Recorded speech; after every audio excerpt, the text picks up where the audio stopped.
I always talk about the fact it's better to be really terribly bad or really, really damn good in a championship contender than to be in the middle and be mediocre.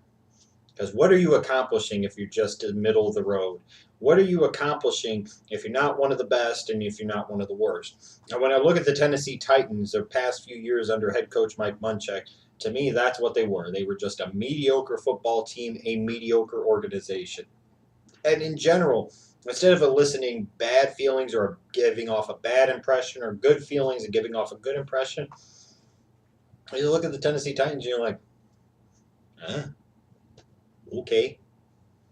And that's pretty much the truth of the matter. So they bring in a new head coach, and Ken Whisenhunt, a guy who had some success in Arizona, a guy that once led that organization behind Kurt Warner to a Super Bowl and came that close to winning a Super Bowl with the Arizona Cardinals. Lots of other changes too. They're switching to a 3-4 defense. But most importantly of all, you have a Tennessee Titans. I talk about that again. This is a mediocre football team, a mediocre organization that really truly lacks an identity on either side of the ball. Who are the Tennessee Titans? What are they about on offense? What are they about on defense? If I ask you to describe to me something about the Tennessee Titans, you would probably say maybe Chris Johnson. Oh, and that's right. He's no longer in the fold. So, to me, the Tennessee Titans are in a bit of a rebuilding mode because they have a quarterback that they spent a first round pick on a few years ago in Jake Locker, who's never been really able to stay healthy or put a firm grip on that starting quarterback job and establish himself as a franchise guy for the Tennessee Titans. And they really lack star power and overall talent on both sides of the ball and really truly lack an identity. And then you throw in the losses now of an Alteron Verner in free agency. They cut CJ2K. They cut David Stewart. This is a team that wasn't that talented particularly to begin with, and they lost some key components and some key pieces to a mediocre team over the past few years.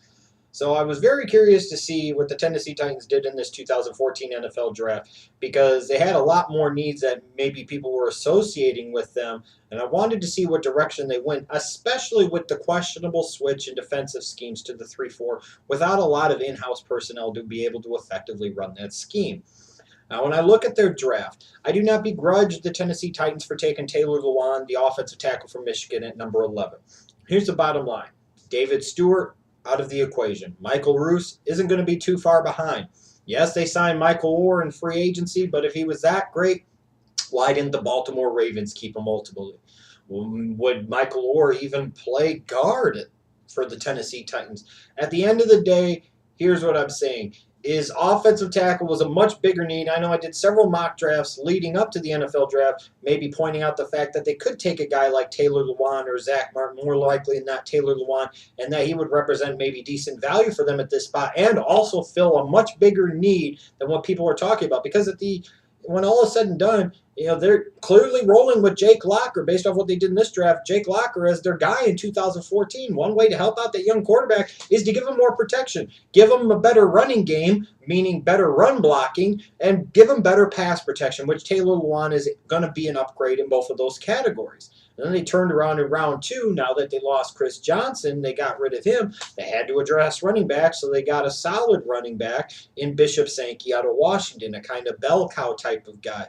In terms of their best pick, I'll say it was Taylor Lewan.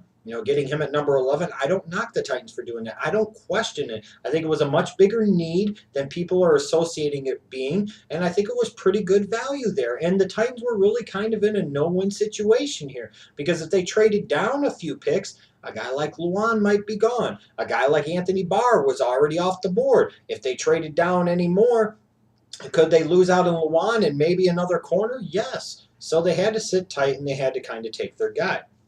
I do love their value they got out of Zach Mettenberger, the quarterback from LSU in round number 6. This is a guy to me with big-time NFL arm talent, with big-time NFL quarterback size, that more prototype type of quarterback pocket passer size.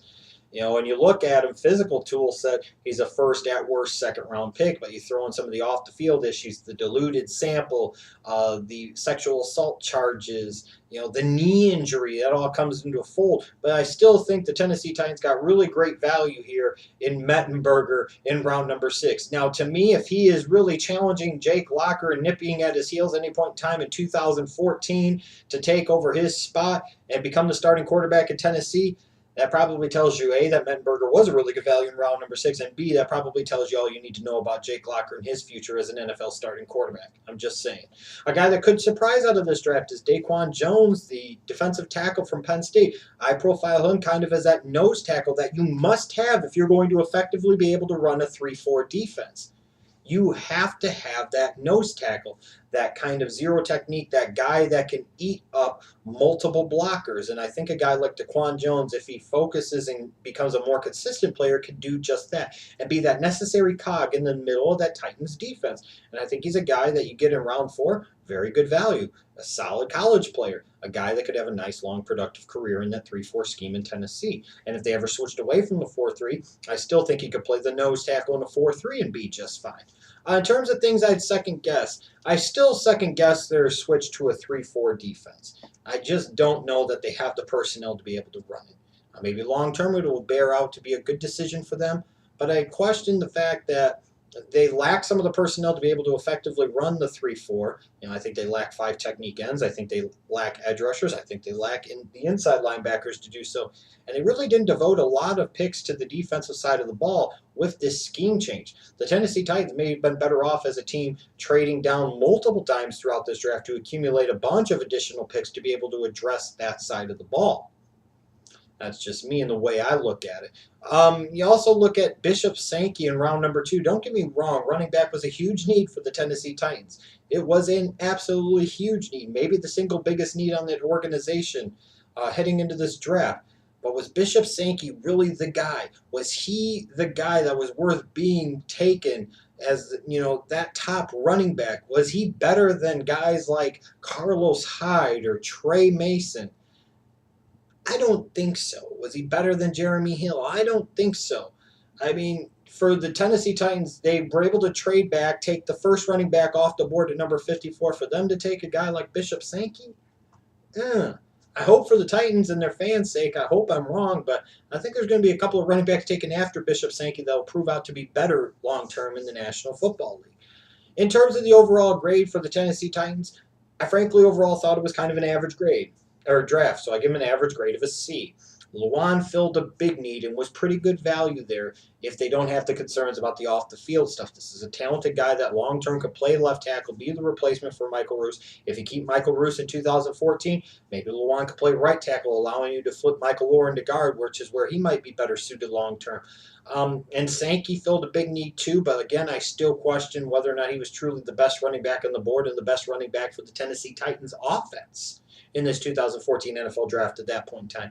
They did a limited job of addressing the defense, and some of the picks they spent on the defense, guys like Marcuston Huff, I'm like, Avery Williamson I like, but again, is he a round 5 talent? I don't know so much. And Mettenberger, is he going to be the long-term guy? Will he represent a true value and a true steal for the Titans in this draft, or will he just be a guy that we forget about 3 or 4 years from now? I don't know. But at the end of the day, I don't really know that the Tennessee Titans did a whole ton of a lot to help their organization here. And if anything, instead of just staying mediocre, they maybe accomplished something because of some of the losses they suffered in free agency and because of the limited number of picks they had in this draft and the limited areas that they addressed in this draft. Maybe they shifted from being a mediocre organization to going into that bad category to where they could really help themselves out in the 2015 draft.